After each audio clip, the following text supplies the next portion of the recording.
Hi, I'm Maria Toso. Welcome to your asana course. We're going to go through a string of asanas and I'm going to give you my best cues for how to set up each asana. But before we launch into all these asanas, all these yoga poses, I want to just tell you a little bit about the props that you're expected to have for this course.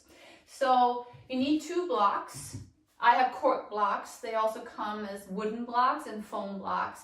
Blocks with a little bit of substance to them, a little bit of weight, work better, I think. If they're too flimsy, they tend to kind of fall when you're using them. These are 4 by 6 inches. They also come smaller. I don't think that they work as well, so I encourage you to get a set like this. And in addition to that, get a 6-foot belt like this. They come with D-rings like this. Some of them are plastic. I would avoid those. Try to get these metal D-rings. They just work a little bit better. This one is 6 feet long and that should be adequate. In addition to that, for the restorative portion, you'll need a bolster. And this is an old bolster that I have, but you can get bolsters of various sizes and shapes, and that's going to depend a little bit on the size of your body, how big of a bolster you want. And finally, get 3 yoga blankets. These are heavyweight yoga blankets. I got these on Sunshine Yoga Direct. I'll put that down below as well.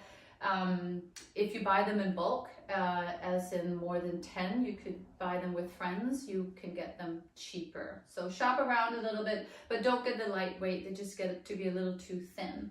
So that's it for what you need. Well, a mat, of course. And as far as a mat goes, they come in all kinds of price ranges. The most important thing is that the mat is sticky, that it has kind of some stickiness to it. It doesn't have to cost $100 to have that. This particular mat is Tapas, T-A-P-A-S.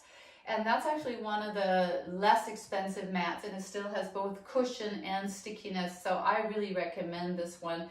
Mats do wear out over time. Somehow they just tend to lose their stickiness, or they get icky, especially if you do hot yoga, things like that. So spending $100 on a mat is not necessary, and you might find a $100 mat you like, but as far as this class goes, just something that has some stickiness and some cushion to it will be adequate. I think I got this one on Amazon, but you can shop around a little bit for a mat. So that's it. And then you need to have a space set up in your house as well.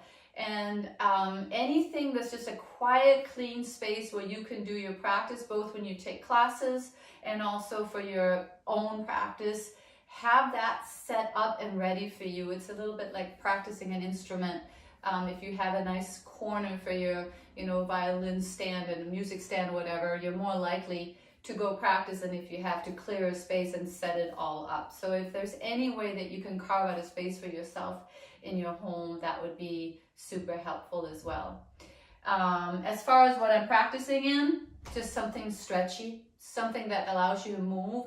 When we have our online classes, I like for you to wear something where I can see what's going on with your body. So if it's too flowy and too loose, it can be hard for me to see if you're hyperextending your knees or hyperextending your elbows, things like that. So to the extent that you're comfortable, wear clothing that's snug so I can see your joints. And that's just for the online live classes. Of course, in your own practice, you wear whatever works best for you.